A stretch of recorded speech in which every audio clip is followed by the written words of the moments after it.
여러분 안녕하십니까? 부동산 학교론 한동균입니다. 자, 여러분 교재 196쪽이 되겠죠. 이 부동산 우리가 개발의 위험과 타당성 분석인데 또 매년 우리가 출제를 하는 또 중요한 또 부분이 되겠습니다. 자, 이 부동산 개발은 미래의 불확실성으로 인해서 위험이라는 요소가 내포되어 있죠. 그래서 월포드는 부동산에 있어서 여러분이 개발이죠. 이 토지의 노동, 자본 및 기업가지의 능력의 결합에 있어서의 과정을 개발이라고 하죠. 개발. 그리고 또 월포드에 있어서의 개발 과정 순서 7가지가 있는데 이것은 우리가 저번 시간에 배웠던 내용이죠. 자, 그럼 월포드는 또 부동산 이 개발에 따른 위험을 크게 3가지로 우리가 나누어 봅니다. 자, 개발에 따른 위험을 법률적 위험, 우리가 또 시장 위험, 비용 위험으로 우리가 크게 이렇게 3가지로 나누어 볼 수 있다. 월포드의 위험이죠. 이 법률적 측면에서 우리가 발생하는 위험이 나오는데 공법적 측면에서는 토지 이용 규제죠. 대표적 수단인 지역 지구제와 관련이 있고 사법적 측면에서는 소유권 관계를 들어볼 수 있습니다. 자, 시장 위험인데 이 법률적 위험을 최소화시켜 주기 위해서는 이미 토지 이용 계획이 확정된 토지를 우리가 매입을 해서 개발하는 것이 바람직하다는 거죠. 자, 시장 위험은 시장의 불확실성이 개발업자에게 주는 부담인데, 자, 이 개발업자는 관련해서 우리는 수요 공급의 시장에서의 불확실성에 따라서 우리가 미분양이 증가한다든지 공실률이 증가한다는 이런 문제가 바로 시장 위험입니다. 자, 비용 위험은 개발 기간이 장기화될수록 우리가 또 인플레이션이 발생할수록 비용상의 위험 부담은 점점 우리가 커지게 되는 그러한 위험을 의미합니다. 자, 부동산 개발의 위험은 크게 3가지로 나눠 볼 수 있고 또 월포드는 또 개발의 타당성 분석이죠. 자, 부동산 개발의 타당성 분석을 우리가 의미하는데, 자, 여러분 교재 198페이지에 나와 있습니다. 우선은 이 개발의 타당성 분석을 보시면 먼저 이 지역 경제 분석이죠. 이 분석 대상 지역의 인구라든지 고용이라든지 소득 등과 같은 총량적 지표를 가지고 이 분석 대상 지역을 분석하는데, 이 분석 대상 지역의 모든 부동산에 있어서 수요죠. 그래서 항상 모든 부동산의 수요와 시장에 영향을 미치는 요인을 분석, 확인, 예측하는 작업이 지역경제 분석이죠. 자, 지역경제 분석을 하고 나면은 두 번째는 시장 분석이죠. 자, 시장 분석, 지역경제 분석을 토대로 해서 시장 분석이 이루어지는데 시장은 특정이죠. 자, 모든 부동산이 아니라 이 특정 유형의 부동산에 대한 수요와 공급 상황을 연구 분석하는 것을 말합니다.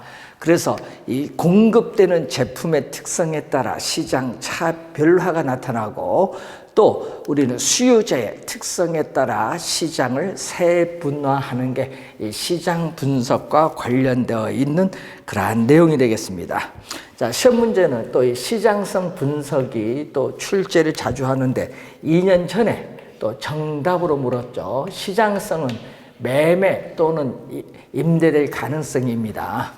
자, 이 개발된 부동산이 현재나 미래 시장 상황에서 매매되거나 임대될 가능성을 조사 분석하는 것을 시장성 분석이라고 하죠. 그래서 시장성 분석이 또 시험 문제에 또 자주 개념이 출제가 되는 그러한 내용이 되겠습니다.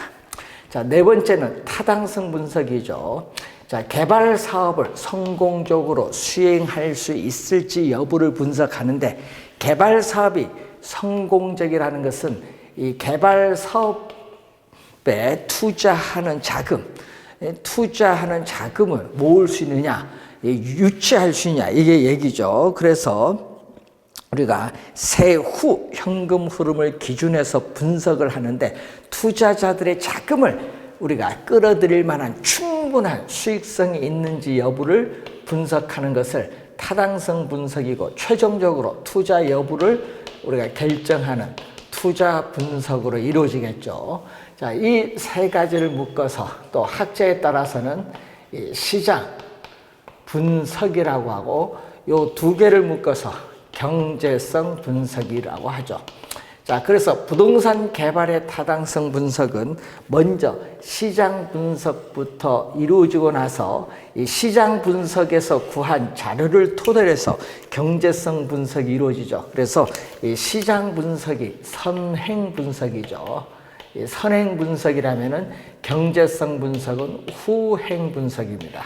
자, 그래서 시장 분석은 이 개발 사업, 특정의 개발 사업이 시장에서 채택될 가능성 여부를 평가하기 위해서 고안된 것이라면은 보다 구체적으로 우리가 개발 사업에 있어서의 수익성 여부를 평가하기 위해서 우리가 고안된 것이 경제성 분석이죠. 그래서 이 수익성이 있느냐 없느냐에 따라서 개발 사업에 대한 이 최종적인 우리가 투자 여부를 결정을 하게 되는 내용이죠. 자, 이 순서도 여러분 17회 시험에 한번 출제했고, 이 시장성 분석의 개념이 자주 나오죠. 그래서 이 관련해서 또 25회 시험에도 또 출제를 한 내용이 되겠습니다. 자, 이 시장성 분석에서 이제 나오는 게 또 흡수율 분석이죠.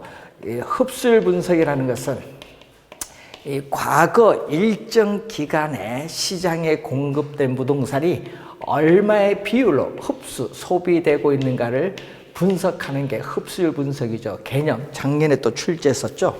그래서 흡수율 분석의 목적은 우리가 부동산 시장의 과거 및 현재의 추세를 정확하게 파악을 해서 이 미래의 흡수율을 파악하는 데 주된 목적이 있다. 자, 미래의 흡수율을 파악을 하는데 주된 목적이 있고, 자, 여러분, 이 시장에 공급된 부동산이 100% 완전히 분양, 임대하는 데 걸리는 시간이 흡수 시간인데, 흡수 시간은 짧을수록, 그리고 흡수율은 높을수록 우리가 시장에서의 오염 부담은 점점 줄어든다는 그런 내용이 되겠죠. 자, 관련해서 한번 또 확인을 한번 해보시면 되겠습니다. 자, 198페이지에 관련된 내용 다시 한번 확인해 보시기 바라고, 자, 200페이지에 입지 개수인데, 자, 여러분 30회, 32회, 27회, 30회, 32회 표를 이용한 계산 문제가 출제를 했죠. 자, 이 부동산 개발의 오형과 타당성 분석 출제 원래 예상이 되고, 그 다음에 요거는 우리가 별표 2개 출제 반반이다, 이렇게 보시면 되는데, 어떤 지역의 특정 산업이 전국의 동일 산업에 대해서 어느 정도 특화, 전문화되는가를 분석하는 것을 입지 개수라고 하죠. 자, 입지 개수는 LQ라고도 하죠. LQ 또는 입지상이라고 하는데, 분모는 전국입니다. 분모는 전국. 자, 이 전국 전체 산업의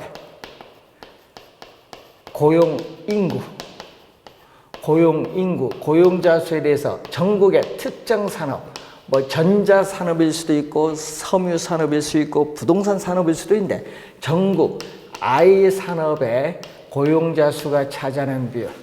자, 전국 에 대해서 어떤 지역이 나오겠죠. Z, 특정 지역. 이렇게 Z 지역 전체 산업의 고용자 수에 대해서 Z지역 I 산업의 고용자 수가 차지하는 비율인데, 자, 계산할 때 표가 주어질 때는 전국 전체 산업, 전국 I 산업, Z지역 전체 산업, Z지역 I 산업이 이 표에서 만나는 숫자가 들어와서 계산해 주면 되겠죠. 자, 여기 1보다 크면 어떻게 돼요?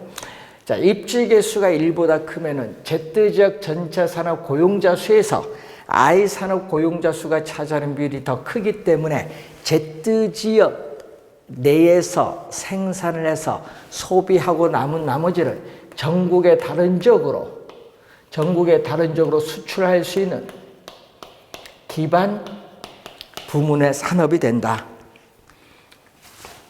자, 1보다 작으면 어떻게 되느냐?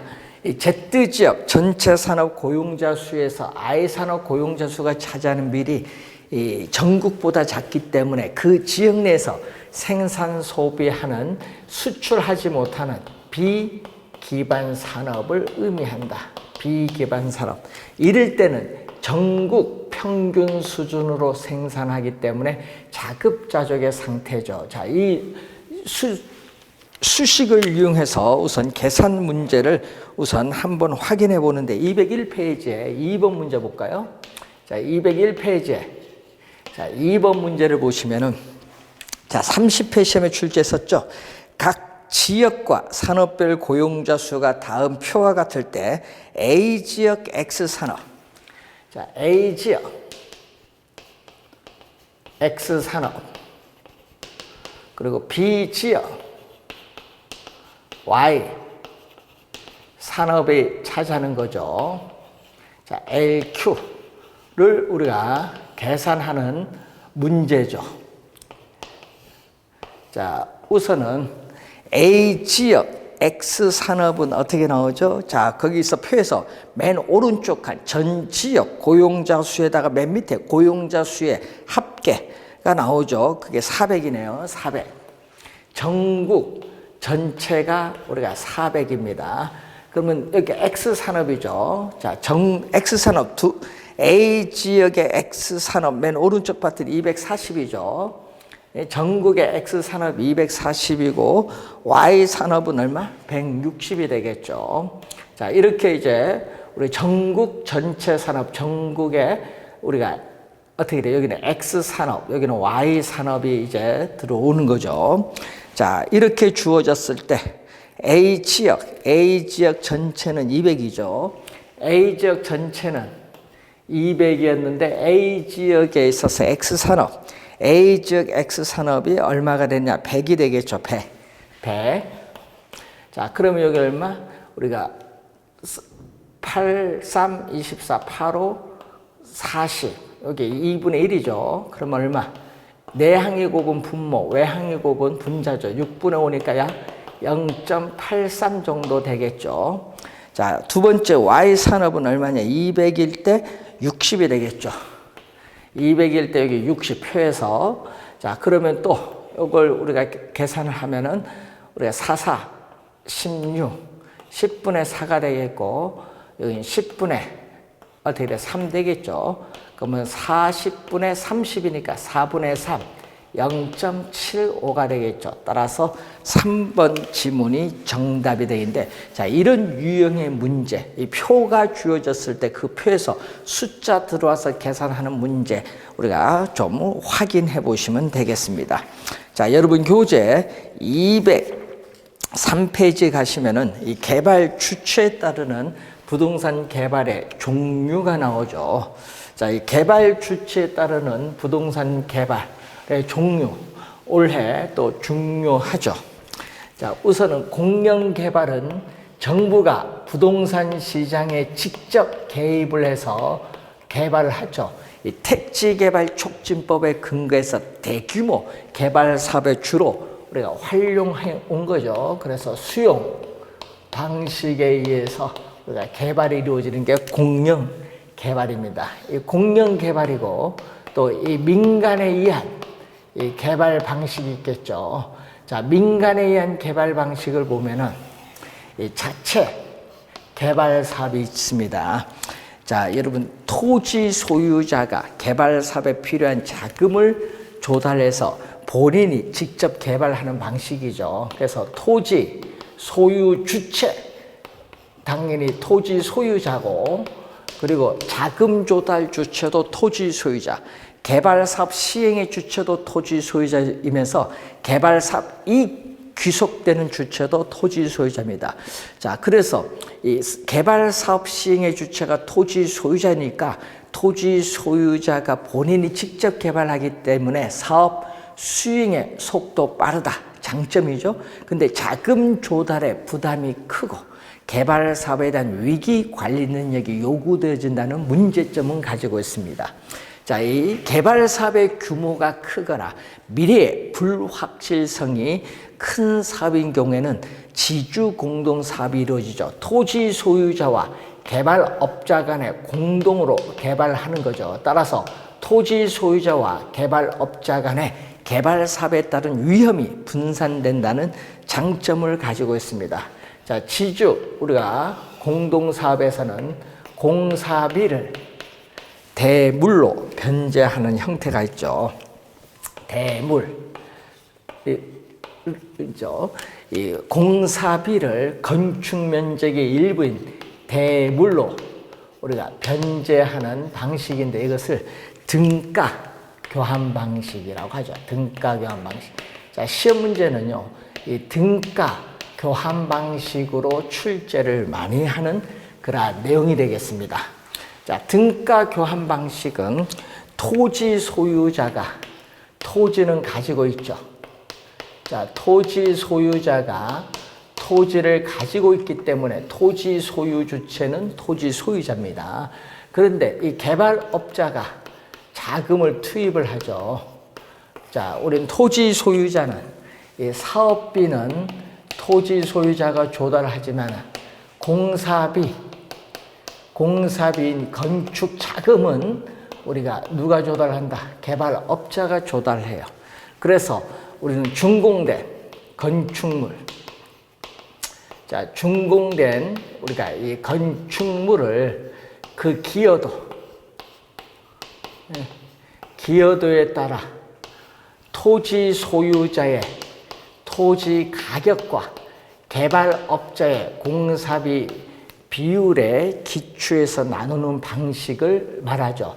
그래서 지분형이기 때문에 우리는 수수료 문제, 토지 소유자와 개발업자 간의 수수료 문제는 발생하지 않는다. 그래서 토지 소유 주체는 토지 소유자고 사업 시행의 주체도 토지 소유자입니다.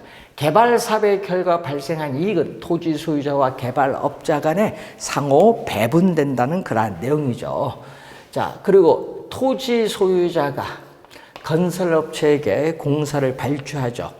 자, 그래서 이 건설업체는 이 분양을 했을 때 이 분양 대금을 우리는 공사비로 우리가 받는 방식이죠. 이 분양금, 토지 소유자는 우리가 분양을 했을 경우에 이 분양 대금을 가지고 공사비를 우리가 지급을 하겠다는 형태의 개발이 있습니다. 자, 부동산 신디케이트 형태에 있어서 투자자 모집형이죠. 우리 조합 아파트 개발 사업에 있어서 투자자를 개발 사업에 필요한 자금을 투자자를 모집해서 조달합니다. 자, 그래서 투자자 모집형에서의 자금 조달 주체는 투자자라는 거, 자금 조달 주체는 투자자고, 토지 소유 주체와 개발 사업 시행의 주체는 사업 시행자가 되죠. 부동산 신디케이트 형태고, 자, 그리고 이 사업 위탁형, 자, 사업 위탁형 또는 사업 수탁 방식이죠. 자, 사업 위탁형, 사업 수탁 방식인데 이 토지 소유자가 개발업자에게 개발 사업을 위탁을 하고 개발업자는 위탁 대행에 따르는 수수료를 받는 방식이죠. 그래서 토지 소유 주체, 자, 토지 소유 주체는 토지 소유자고 또 개발 사업에 필요한 자금 조달 주체도 토지 소유자가 조달하죠. 자, 그래서 이 토지 소유 주체가 토지 소유자이기 때문에 개발 사업은 끝까지 토지 소유자의 명의로, 개발 사업은 끝까지 우리는 토지 소유자의 명의로 진행이 된다. 자, 개발업자의 명의가 아니라 토지 소유자의 명의로 우리가 진행이 되고, 그리고 개발 지분은 토지 소유자와 개발업자가 공유하는 것이 아니라 개발 지분은 토지 소유자에게 귀속이 된다. 자, 여러분이 개발업자는 개발 사업 위탁 대행에 따르는 수수료를 받고요. 개발 지분은 토지 소유자에게 100% 우리가 귀속이 된다는 그러한 내용이죠. 자, 그래서 개발 사업의 기획, 설계, 착공 후에 완공 후에 임대, 분양에 이르는 전반적인 모든 개발 사업을 개발업자가 담당하는 방식이죠. 그래서 이 사업 시행의 주체는 토지 소유자가 아니라 개발업자가 된다는 그런 내용이 되겠습니다. 자, 시험 문제에 또 출제를 많이 하는데 민간 개발 올해 또 주의를 또 해둬야겠죠. 우리 출제가 또 예상되는 또 중요한 부분이죠. 그 중에서도 또 신탁이 또 상당히 중요하죠. 자, 토지 신탁 개발 방식인데, 자, 이 토지 신탁 개발 방식이 또 상당히 중요합니다. 자, 토지 소유자는 위탁자죠. 자, 토지 소유자는 위탁자고, 우리는 토지는 소유자가 개발할 수 있는 전문가 능력도 없고 자금도 부족할 경우에 토지를 우리 신탁을 하겠죠. 토지를 신탁을 하는데 우리는 이 누구죠? 우리가 신탁회사에게 있죠. 뭐 우리 KB 부동산 신탁, 군인연금 뭐 우리 관련해서 또 부동산 토지 신탁, 한국 토지 신탁 뭐 이런 신탁 회사에 우리는 신탁을 하죠. 이 신탁 회사를 수탁자라고 해요. 수탁자. 그러면은 이 신탁 회사는 수익 증권을 발행해서 토지 소유자에게 우리가 지급을 하는데, 이때 주의할 것은 형식상 여러분 토지 소유자가 파산을 하더라도 어떻게 돼요? 이 신탁 개발 사업에 영향을 미치지 않기 위해서는 형식상 법률적으로 소유권을 이전해야 된다. 형식상 법률적으로 소유권을 신탁회사 앞으로 이전을 해야 됩니다. 그렇기 때문에 토지 소유 주체는 신탁회사다. 그래서 이 개발 사업은 개발 사업은 신탁회사의 명의로 진행된다. 자, 개발 사업은 이 신탁회사, 이 개발업자의 명의로 진행이 된다는 점. 토지 소유자의 명의가 아니라 신탁회사, 개발업자의 명의로 진행되고, 이 개발 사업에 필요한 자금도 금융기관을 통해서 차입을 또 신탁회사가 하고, 또 사업 시행의 주체도 신탁회사입니다. 이때 수익증권을 가진 이 소유자가 일반적으로 토지 소유자일 텐데, 이 수익증권 소유자에게 신탁 개발 사업에 따른 이익이 돌아가죠. 이익 귀속 주체는 우리는 수익증권 소유자입니다. 신탁 계약이 끝나면은 토지와 건물은 토지 소유자에게 반환하고, 신탁회사는 신탁 계약 체결에 따르는 수수료를 우리가 받는 방식의 개발이죠. 자, 토지 신탁 개발 방식 주의해 두시고, 자, 대규모 개발 사업에 있어서 우리는 자금에 있어서의 조달이라든지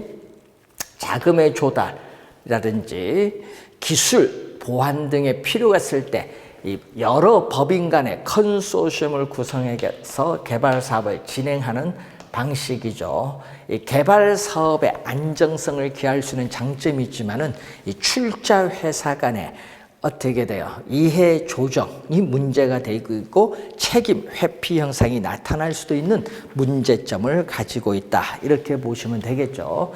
자, 이 민간 개발 방식인데 요것과 또 뭐를 하죠? 거기에 사회 간접 자본이죠. 자, 205페이지 민간 자본을 유치해서 사회 간접 자본을 시설하는 이 방식이 나오는데 항상 우리 B부터 먼저 시작하는 거죠. 여기 또 출제가 우리 요 두 개를 묶어서 출제를 많이 하죠. 두 개를 묶어서 출제를 많이 하기 때문에 잘 확인을 해 두셔야 되는데 B 우리가 OT 준공을 한 거죠. 준공. 그래서 여러분이 교재에 그 205페이지 보시면은 BTO가 나오죠.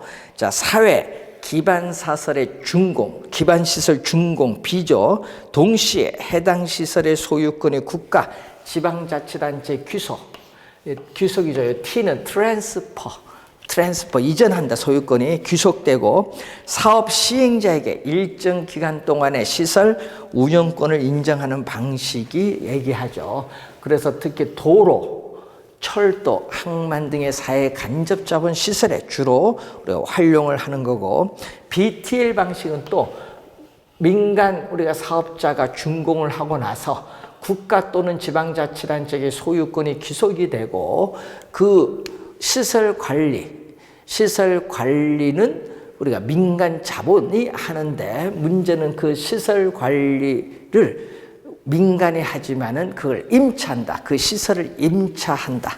임차해서 사용하는 방식 BTL인데 이것은 군인 아파트라든지 우리 학교 시설 뭐 이런 데 주로 사용을 많이 한다. BTL 방식이죠.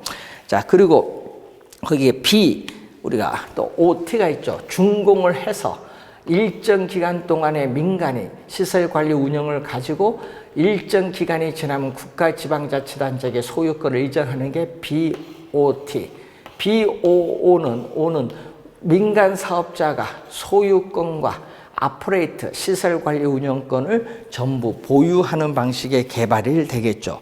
자, BLT가 나오죠. 민간 사업자가 자금을 조달해서 시설을 비준공을 했는데 일정 기간 동안 임대를 하는 거죠. 우리가 임대를 하고 일정 기간 종료 후 국가 또는 지방자치단체에게 소유권을 이전하는 게 BLT. L은 리스란 얘기죠. 리스.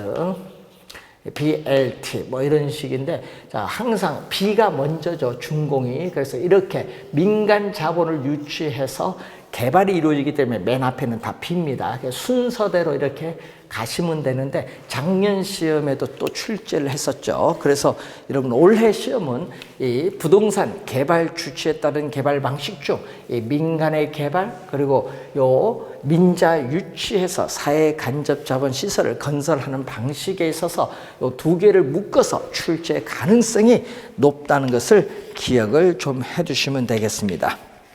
자, 207페이지 보시면은 우리 부동산 공법에서 배우는 내용이죠. 이 도시 및 주거 환경 정비법상의 정비 사업은 크게 세 가지: 주거 환경 개선 사업, 재개발 사업, 재건축 사업인데 이것은 여러분 공법에서 배우는 내용인데 한번 가볍게 한번 여러분이 확인을 해 보시면 되겠습니다. 자, 208페이지에 부동산 관리가 나오죠. 자, 부동산 관리는 우리가 필요성을 보면은 자, 부동산을 취득을 하고 나서 부동산을 유지, 보존, 개량, 운영하는 일체의 모든 행위를 부동산 관리라고 하는데 이 부동산 관리의 필요성은 도시화 형상이죠. 그래서 인구가 도시에 집중됨에 따라서 도시 내 주택이 부족해요. 그래서 단독주택이 아파트 같은 공동주택으로 변화함에 따라 이 공동주택에 대한 관리의 필요성이 대두가 되고 또 건축기술의 발전으로 건물이 고층화됨에 따라 전문적인 부동산 관리가 나타나고 또 이러한 고층 건물, 대형 건물에 있어서 대량의 임차인이 발생함에 따라 이 부재 소유자의 요구의 증대로 인해서 우리는 부동산 관리가 필요하다 이런 얘기죠. 자, 부동산 관리는 우리가 복합 개념이죠. 복합 개념에 따라 우리가 부동산 관리가 이루어지는데, 자, 복합 개념에 따라서 복합 개념이라고 하면은 이 기술적 관리죠, 이 경제적 관리, 법률적 관리로 이렇게 나눠볼 수 있습니다. 이 기술적 관리는 기술적 측면에 하자가 발생하기 전에 사전에 예방 대책을 세워주거나, 이 기술적 측면에 하자가 발생한 경우에는 그 하자를 제거하기 위해서 필요한 여러 가지 기술적 조치를 취해주는 관리죠. 토지인 경우에는 측량을 통해서 토지 경계를 확정을 한다든지, 사도를 방지하기 위해서 철조망 시설을 설치한다든지, 또 경사진 토지에 대한 대책으로서 또 옹벽을 설치하거나 배수시설 설치하는 거죠. 건물은 청소, 소독하는 위생관리, 건물의 각종 설비, 온도, 습도 조절이라든지 뭐 이런 것은 다 우리가 관련해서 설비 관리고, 또 방범 방제 등의 안전 대책과 관련한 보안 관리, 건물의 현 상태를 유지시켜 주기 위한 보정 관리, 뭐 이런 것은 건물의 기술적 관리죠. 자, 이 수익성 부동산에 있어서 총수익으로부터 비용을 공제한 순이익을 극대화하는 경제적 관리로서, 특히 임대용 부동산에 있어서 우리는 손익분기점을 파악해서 수입 지출과 관련한 회계관리, 인력 관리 등이 여기에 해당하죠. 건물의 경제적 관리. 자, 법률적 관리는 법률적 측면에서의 하자를 제거해주기 위한 관리로서, 토지는 우리는 법률적 이용 가치를 지목을 변경함으로써 개선한다든지, 또 관리인을 두어서 관리해서 우리는 토지에 있어서 불법 점유를 방지한다든지, 건물은 임대차 예약이나 계약상의 관리를 건물의 법률적 관리죠. 그래서 부동산 관리는 기술적, 경제적, 법률적 측면에서 복합 개념적 측면에서 종합적으로 관리를 해야 된다는 그러한 내용을 이제 설명하고 있습니다.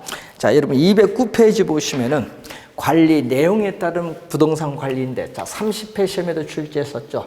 자, 시설 관리와 이 자산 관리를 잘 구분해 두셔야 되는데, 부동산 소유자나 이용자의 단순한 요구에 부응하는 관리죠.